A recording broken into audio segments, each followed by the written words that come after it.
देखছেন AGT live 24/7। आप देख रहे हैं AGT live 24/7। You are watching AGT Live 24/7। আমরা আহ্বায়কদের দিক থেকে আপনাদের কাছে আবেদন করব, অনুরোধ করব, প্রচারটা আমাদের সময় কম। শ্রমিক কল্যাণে অর্থ নেই, টাকা নেই, কিন্তু টাকার তো অভাব নেই। শুধু 3 লক্ষ কোটি টাকা এবারকার বাজেটে ধরেছে এই দেশের বড় লোক, মানে 5টা পরিবার। সোজা কথা, টাটা, আদিত্য বিড়লা, ওইদিকে খুব বর্তমান সরকারের কাছের বন্ধু আদানি, এবং তার সঙ্গে আছে আম্বানি। এদেরকে পাইয়ে দেওয়ার জন্য 3 লক্ষ কোটি টাকা বরাদ্দ করেছেন। ডাইরেক্ট টাকা বাজেট থেকে দিয়ে দেবেন, তাদেরকে ক্যাশ ট্রান্সফার করবেন, তুমি তোমার কারখানা থেকে অগ্রগতি ঘটাও। এখানে কি নতুন কর্মসংস্থান তৈরি হবে। কয়েকদিন আগে 44,203 কোটি টাকা টাকাকে দিয়ে দিয়েছে, সরাসরি ক্যাশ ট্রান্সফার করে দিয়েছেন ইয়ের থেকে, বাজেট থেকে। আর মজার ঘটনা হলো কি, এটা পত্রপত্রিকায় বেরিয়েছে, আরটিআই করে কায়দা কানুন করে বের করেছে। আর টাকা তার বিনিময়ে 758 কোটি টাকা ওই যে বিজেপির ইলেকশন বন্ড, বিজেপির ইলেকশন বন্ডে 758 কোটি টাকা জমা দিয়েছে বিজেপি ফান্ডে, ইলেকশন বন্ডের নাম। কি চলছে দেশটাতে বুঝতে পারছেন?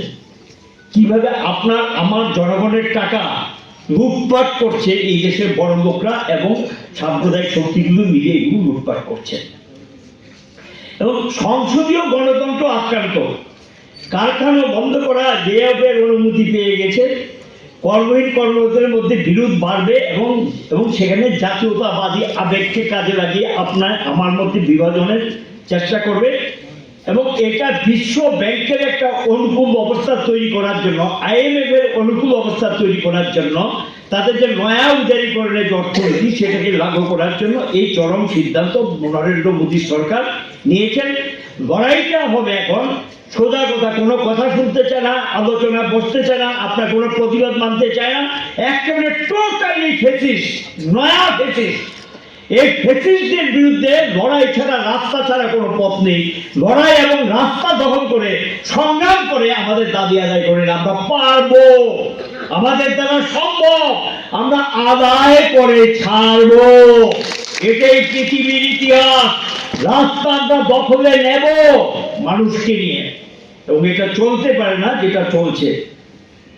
এবং এই পরিস্থিতিতে ভারতবর্ষে ভবিষ্যৎ রক্ষা করার জন্য দায়িত্ব শ্রমিক শ্রেণীকে নিতে হবে। সঙ্গে আমাদের পাশে কৃষকরা আছে, কৃষককে নিয়ে ঐক্যবদ্ধ আন্দোলন ছাড়া কোনো পথ নেই। মুনাফাখোরদের বিরুদ্ধে লড়াই চালিয়ে যেতে হবে। লড়াই হলো প্রাপ্য আদায়ের লড়াই, এবং এই সংগ্রামকে নিরস্ত করতে আমাদের যে প্রাপ্য আদায়ের লড়াই, আমাদের যে অধিকার, এই যে লড়াই, এই লড়াইটাকে নিরস্ত করার জন্য হলো এই রাবার কোড। আমাদের হাতে হাত কড়ি পরিয়ে দেওয়ার জন্য এই রাবার কোড। কাজে এর কাছে আত্মসমর্পণ নয় করবে, আমার যারা প্রাপ্য অধিকার কেড়ে নেবে তাকে তো প্রত্যাঘাত করতেই হবে। সেই প্রত্যাঘাত হলো রাস্তায় দাঁড়িয়ে লড়াই এবং সংগ্রামের মধ্য দিয়ে আদায় করে নেওয়া। যে এই কাজগুলো আমাদের করার জন্য এখন আমাদের এগিয়ে যেতে হবে। লড়াইটাকে শুধু এই মাত্রা দেখতে হবে, এই লড়াইটাকে আমাদের তুলতে হবে উচ্চ স্তরে। কারণ এখন আক্রমণটা কিন্তু উচ্চ স্তরে চলছে, ঠিক কিনা বলুন? কথা বলতে পারেন না, স্বাধীনভাবে চলতে পারেন না, কথা শুনে না, চরম অত্যাচার চলছে। কাজে এটাকে রুখতে গেলে গতানুগতিক পদ্ধতি চলবে না। এই লড়াইটাকে হবে এখন যে রাজনীতি আমার সবকিছু কেড়ে নেয়, যে রাজনীতি আমার ভবিষ্যৎ কেড়ে নেয়, যে রাজনীতি আমার ছেলে মেয়ের ভবিষ্যৎ কেড়ে নিয়েছে, সেটা তো প্রেম নীতি দিয়ে পরিবর্তন হবে না। তবে আমাকে এমন একটা মতাদর্শগত এবং সাংগঠনিক শক্তি বেছে নিতে হবে যেখানে একটা বিকল্পের সন্ধান দেবে, একটা বিকল্প কর্মসূচিকে সামনে নিয়ে আমরা সামনের দিকে এগিয়ে যাব, যেটা হবে মানুষের কাছে প্রকৃত বিকল্প হিসেবে আমরা উপস্থিত করব। এই লড়াইটা আমরা করতে চাই, একটা কংক্রিট অল্টারনেটিভের প্রস্তাব নিয়ে আমরা এগিয়ে যেতে চাই। সেই দৃষ্টিভঙ্গিতে আমরা সমস্ত ট্রেড ইউনিয়নগুলো আজকে একটা ঐক্যবদ্ধ জায়গায় এসেছি, আমরা মিলে সেই লড়াইটা আমরা করতে চাই। এবং একটা জিনিস মনে রাখবেন, কেউ কেউ বলার চেষ্টা করলে মুদি মুদি মুদি মুদি, ওই যাই করি মুদি থাকবে। শ্রমিক শ্রেণীর কাছে ডিভিডিজম নামে কোনো শব্দ নেই। শ্রমিক শ্রেণীর কাছে একটাই শব্দ হলো নতুন জিনিস চাই, নতুন জিনিস আদায় করে আনবো, যে একটা কাছে সারেন্ডার না, কোনো সারেন্ডার হবে না, আমাদের সামনের দিকে এগিয়ে যেতে হবে। এবং আমরা লড়াই করবো হারার জন্য না, জেতার জন্য। আমাদের লড়াইটা হবে জেতার জন্য, হারার জন্য না। এবং এখানে রুটিনিজম চলবে না। এই যে রুটিনিজম একটা চলছে, রুটিনিজম না, এই পদ্ধতিগুলো চেঞ্জ করে, টোকিনিজম, রুটিনিজম, এই পদ্ধতিগুলো চেঞ্জ করে সামনের দিকে যাওয়ার জন্য চেষ্টা করতে হবে। আর কোথাও কোথাও কিন্তু হতাশ ভাব, এটা কেন হয়? যদি আপনি মতাদর্শগত অবস্থানটা সঠিক লাগে, তখনই কিন্তু আপনার শক্তি সম্পর্কে যখন আপনি বুঝতে পারেন না, তখন কিন্তু আপনার হতাশ আসবে। শক্তি আপনার বিরাট, পৃথিবী নিয়ে আপনাদের বিরাট শক্তি আপনাদের, সেই শক্তিটা সম্পর্কে যখন বুঝতে পারেন না, তখন কিন্তু হতাশাটা জন্ম নেয়। কাজে হতাশার কোনো স্থান নেই, আঘাত পাল্টা চলবে, পরিষ্কার কথা, হতাশার কোনো স্থান নেই। এই ধরনের মনোবৃত্তি আমাদের তৈরি করার জন্য হোপলেসনেস কোন শব্দ আমাদের কাছে যাতে না আসে, এটা মাথায় নিয়ে আমাদের অগ্রসর হতে হবে। এটাকে আটকাতে হবে, এটাকে আটকাতে হবে। আমরা সোজা কথা বলবো, আগের রেগা আইন চলবে।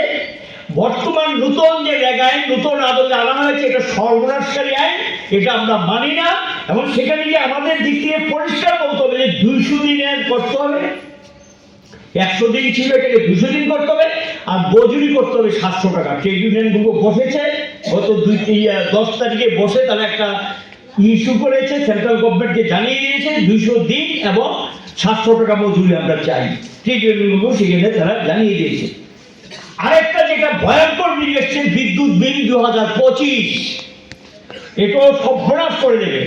এই ক্ষেত্র থাকবে না, সমস্ত লুটে উঠে খাবে। ওই যে 4টা এই সরকারের কাছের লোক বলেছি, এই দেশের একচিটিয়া পুঁজি বড় লোক এবং বহুজাতিক সংস্থাগুলো লুটে পুটে খাওয়ার জন্য, আমার দেশে কোটি কোটি টাকা সম্পত্তি লুটে নেওয়ার জন্য নতুন আইন তৈরি করে, আইনি বিধান তৈরি করে, সেখান থেকে বিদ্যুৎ আইন 2025 পেশ করেছে। সম্ভবত পার্লামেন্টে এটাকে পাস করানোর চেষ্টা করে, ইতিমধ্যে পার্লামেন্টে নোটিশ হয়ে গেছে, 28 তারিখ সম্ভবত পার্লামেন্ট আসবে। তাহলে এটাকেও আমাদের আটকাতে হবে এবং সের জন্য আমাদের উদ্যোগ নিতে হবে। ये न्यूज कंटेंट देखने के लिए शुक्रिया।